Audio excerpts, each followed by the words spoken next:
Welcome back, mathematicians. In this video, we're going to investigate one more time interval notation.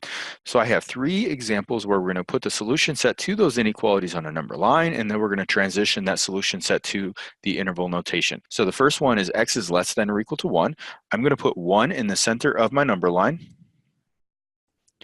I notice that since x is less than 1, I'm looking for values that are less than 1, which would be all the values to the left of 1.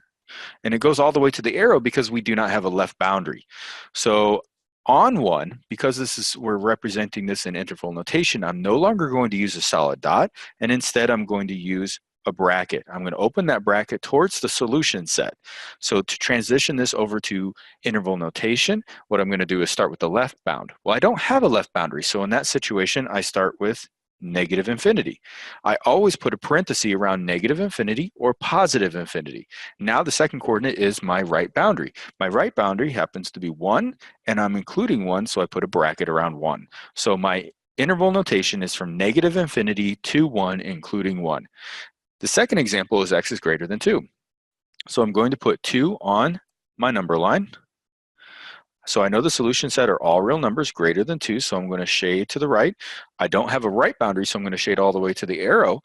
I now need to put a symbol on 2 to indicate whether I'm including 2 or not including 2 in my solution set.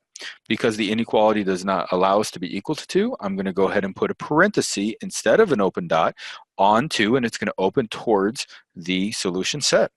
So now in my interval notation, the left boundary is 2, but I'm not including it, which is why I'm putting a parenthesis. It's unbounded to the right, so I put an infinity symbol, and I never include infinity in my solution set, so I always have to use a parenthesis.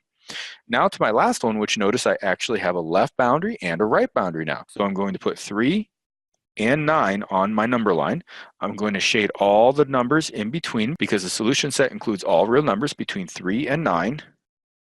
And now I need to identify whether we are including 3 in our solution set or not including 3 in our solution set. Because it does have the equal to part, I am going to include 3 in my solution set, so I put a bracket, but I'm not including 9 because there is no equal to part in my inequality, so I need to put a parenthesis on 9 opening to the left.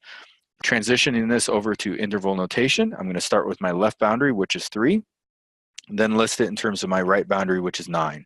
I'm including 3, so I put a bracket, and I'm not including 9, so I put a parenthesis. All right, guys, good luck.